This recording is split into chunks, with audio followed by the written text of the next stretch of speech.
गजा में कहत खत्म करने के लिए हमास बातचीत के लिए तैयार। जी हां, हमास इस बातचीत के लिए तैयार है और तैयार इसलिए नहीं है कि सीज फायर हो, बल्कि वो सीज फायर हो इसके हक में शुरू से ही है। लेकिन जिस तरह से इसराइल लोगों की या दुनिया की आंखों में धूल झोंक कर लगातार एक तरफ इसराइल जो है वो चाहता ही नहीं है कि ये जंगबंदी हो, चूंकि इसराइल का एजेंडा ही शायद कुछ और है, इसराइल चाहता ही शायद कुछ और है। और इसीलिए गजा में तमाम जो वहां पर फिलिस्तीनी शहरी हैं, गजा में जो रह रहे हैं गजा स्ट्रिप में, वहां पर उनको एक तरह से घेरे में लेकर के उनकी नस्ल कुशी की कोशिश जारी है। ये बात तमाम लगभग बड़े यूरोपियन ममालिक के जो सरबराह है वो कह चुके हैं, यूएन के जो सेक्रेटरी जनरल है वो कह चुके हैं कि गजा में अलमनाक हद तक जो है ये कोशिश जारी है। लेकिन इस बीच हमास ने एक बड़ा दिल दिखाते हुए ये बात कही है कि गजा में कहत यानी जो स्टार्वेशन है, स्टार्वेशन यानी कि ग़िज़ा की किल्लत जो कि मैन मेड है, जो ग़िज़ा वहां पहुंचने दी नहीं जा रही है, तो गजा में कहत खत्म करने के लिए हमास ने कहा है कि वो बातचीत के लिए तैयार है। काबिज इस्राएली फौजी का फरियाद, एक जो इसराइल वहां पर कब्जा किए हुआ है और उसकी एक फौजी की फरियाद आई है। उसने कहा है कि मैं मर रहा हूं, गजा में खुराक दाखिल करें। अब आप अंदाजा कीजिए कि एक इसराइली फौजी है, वो ये कह रहा है, वो ये फरियाद कर रहा है कि मैं मर रहा हूं, गजा में जो है खुराक दाखिल करें। यानी कि वो ये बताना चाहता है कि गजा में किस हद तक खुराक की कमी है। एक और अहम खबर, स्लोवेनिया का तारीखी इकदाम, स्लोवेनिया ने एक हिस्टोरिकल स्टेप उठाते हुए काबिज इसराइल के साथ असलहे की तिजारत पर मुकम्मल बैन लगा दिया है, यानी कि पूरी तरह से पाबंदी आयद कर दी है। यानी स्लोवेनिया ने ये सिर्फ ये जो कदम उठाया है, ये इसराइल की जो बर्बरियत है, आईडीएफ के जो सोल्जर्स जो वहां जुल्म और बर्बरियत कर रहे हैं, जो भूखे प्यासे मासूम बच्चों पर गोलियां चला रहे हैं, जो एड की तलाश में, खाने की तलाश में एड सेंटर की तरफ जब बच्चे बढ़ते हैं, 3 से 4 किलोमीटर 6 किलोमीटर पैदल चल करके वहां पहुंचते हैं, तो वहां पर उनके साथ सिर्फ एक बहाना ये लेकर के कि वहां पर जो है भीड़ जो है वो बेकाबू हो गई है, उस पर गोलियां चला दी जाती हैं। तो इस हालात में वहां पर ये जो सब कुछ हो रहा है, तो स्लोवेनिया का ये तारीखी इकदाम है। काबिज इसराइल के साथ असलहे की तिजारत पर मुकम्मल पाबंदी का ऐलान कर दिया है स्लोवेनिया ने। ये इसराइल के लिए किसी बड़े झटके से कम नहीं है, चूंकि देखिए यूरोप के बहुत सारे ऐसे ममालिक हैं जिन्होंने बाज़ाब्ता यह ऐलान कर दिया है कि जो यूएन का जो एक इजलास होने वाला है यूनाइटेड नेशंस का सितंबर में, तो उस इजलास में वो 2 स्टेट जो थ्योरी है, यानी इसराइल एक स्टेट और दूसरा फिलिस्तीन, 2 स्टेट थ्योरी पर अमल करते हुए वो फिलिस्तीन को यानी पैलेस्टाइन को अप्रूव करेंगे, उसको मान्यता देंगे अपने हुकूमती सतह पर। यानी अलग अलग जो मुल्क है वो ये बात कह रहा है। उनमें से कौन सरफहरिस्त है? उसमें से फ्रांस सरफहरिस्त है, उसमें ब्राजील सरफहरिस्त है, उसमें माल्टा सरफहरिस्त है, उसमें जो है ब्रिटेन यानी यूके, ब्रिटेन ने भी ये कह दिया है कि सितंबर में वो पैलेस्टाइन को जो है एक अलग स्टेट के तौर पर मान्यता दे देगा। हालांकि ब्रिटेन की कुछ शर्तें हैं। तो इस तरह से जो अब अलग अलग ये माहौल जो बनते जा रहे हैं वो ये बता रहे हैं कि किस तरह से वहां पर जुल्म और ज्यादती हो रही है।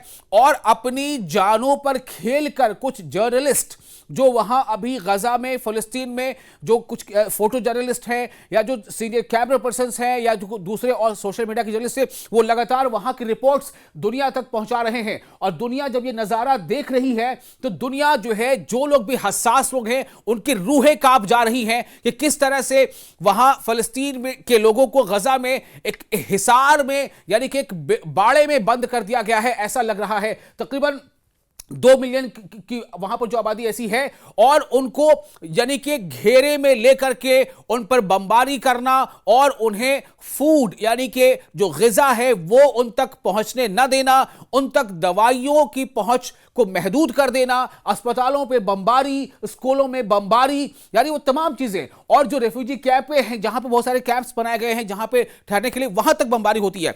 तो इन सब के बीच जो बैनुल अक़वामी जो दबाव बन रहा है, उसी का नतीजा है कि आप ये तस्वीरें देख रहे हैं कि देखिए किस तरह से वहां पर फूड पैकेट्स गिराए जा रहे हैं। लेकिन ये जो 2 तस्वीर हम आपको दिखा रहे हैं, एक तरफ तो आप देखेंगे कि जो फिलिस्तीन के लोग हैं, गजा के लोग हैं, देखिए किस तरह से वो फूड पैकेट्स के लिए, फूड पैकेट्स को हासिल करने के लिए उनमें एक तरह से होड़ मची रहती है। वहीं दूसरी तरफ इसराइल अपनी हरकतों से बाज नहीं आ रहा। इसराइल लगातार गजा पर बमबारी भी कर रहा है। तो देखिए दो तस्वीरें, एक तरफ फूड पैकेट्स गिराए जा रहे हैं, ये देखिए ये खाने के पैकेट्स हैं जो गिराए जा रहे हैं। अब जाहिर है कि जितनी बड़ी वहां पर आबादी है, उस आबादी में थोड़े मोटे पैकेट से क्या होगा। असल तो होना ही चाहिए था कि जिस बॉर्डर पर, चाहे मिस्र या उर्दन के बॉर्डर पर हजारों ट्रक्स वहां पर खड़े हैं जिसमें फूड एड्स हैं, जिसमें मेडिकल एड्स हैं, उन्हें दाखिल होने दिया जाए, लेकिन उन्हें दाखिल होने से रोका जा रहा है। कौन रोक रहा है? इसराइल रोक रहा है। और दूसरी तरफ इसराइल जो है लगातार बमबारी भी कर रहा है। ये हालिया तस्वीरें हैं बमबारी की, फिलिस्तीन में गजा पट्टी और खासतौर से गजा के अलग अलग इलाकों में बमबारी की ये हालिया तस्वीरें हैं जो इसराइल बमबारी कर रहा है, इसराइल के फाइटर जेट बमबारी कर रहे हैं। वहीं दूसरी तरफ अपनी जान बचाने के लिए अपनी जानों को हथेली पे लेकर के लोग फूड सेंटर्स की तरफ बढ़ते हैं और वहां जाकर कोशिश ये होती है कि उनको कुछ खाने का हाथ लग जाए। यानी अगर एक दिन के खाने का कोई सामान किसी के हाथ लग जाए तो वो उनके लिए एक बहुत बड़ी बात होती है। ये देखिए ये किसी से प्लेन से ये फूड पैकेट्स गिराए जा रहे हैं, ये वो नजारा है। आप अंदाजा कीजिए, आप क्या सोच पा रहे हैं? आप सोच पा रहे हैं कि ऐसा हो रहा होगा? थोड़ी देर के लिए आप सोचिए कि अगर आप वहां पर हो और खाने के लिए इस तरह से लाले पड़ेगा, खाने के लिए इस तरह से जान हथेली पर लेकर के अपनी जान को खतरे में डालकर खाना हासिल करने की कोशिश करना पड़े, तो एक तरफ तो लगातार इस पर आप देखें कि किस तरह से यहां बमबारी हो रही है। देखिए ये आबादी के बीच, यानी जो आबादी अब है, जो घर है खंडरनुमा, उन पर भी लगातार बमबारी हो रही है। कुछ आबादियां रह रही है उस पर लगातार इसराइल जो है बम गिरा रहा है और ये दुनिया की नजर से बचाने की कोशिश भी हो रही है।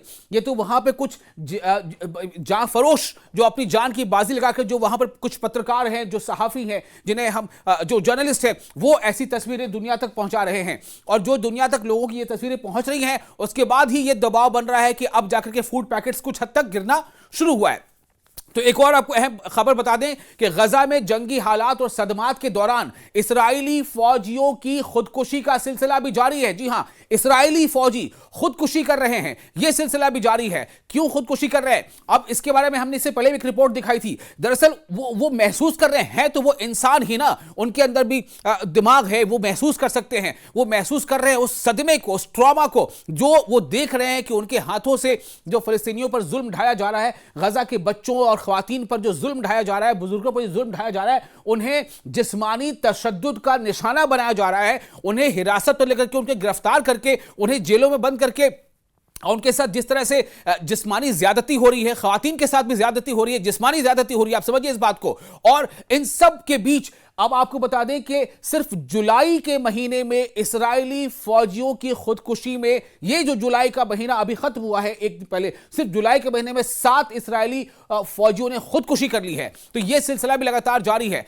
अमेरिकी एलची जो है वो विटकॉफ, यानी एथ्यू विक्टॉफ अमेरिकी एलची है, एम्बेसडर है, वो विटकॉफ जो है वो अभी गए हुए हैं। उन्होंने एक दिन पहले वो जब वहां इसराइल गए थे, तो इसराइल में जितने भी हॉस्टेजेस हैं, उनके फैमिली वालों ने उन पर दबाव बनाया था कि गजा को लेकर के जल्द से जल्द कोई डील की जाए। और जब विटकॉफ वहां पहुंचते हैं गजा, तो उनसे ये उम्मीद की जाती है कि आप गजा जाएं और वहां जाकर के अस्पतालों को देखें।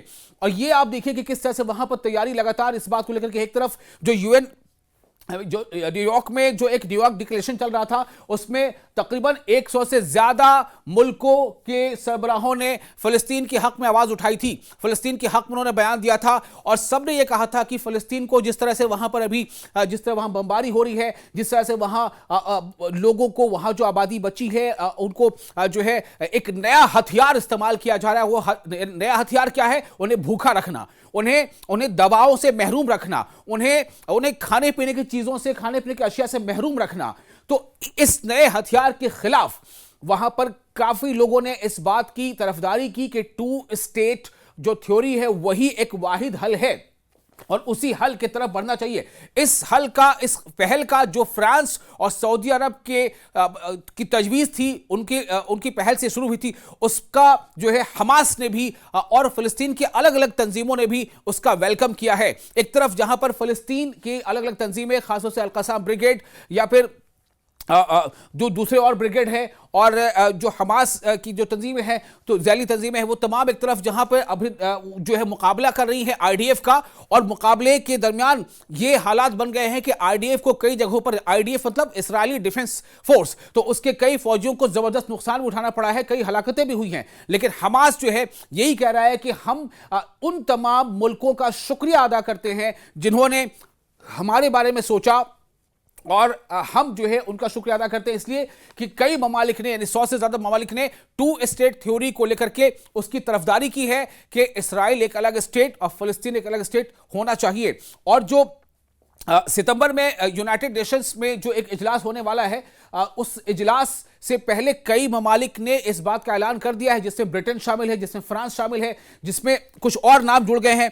आपको बता दें कि नॉर्वे भी इसमें अब शामिल हो गया है। तो नॉर्वे और फिनलैंड जैसे ममालिक में भी बहुत जोरदार आवाज उठ रही है। जर्मनी ने भी ये कहा है कि हम टू स्टेट थ्योरी की तरफदारी करते हैं, यानी टू स्टेट थ्योरी जो है हम मानते हैं कि वो एक वाहिद हल है, उस पर अमल होना चाहिए।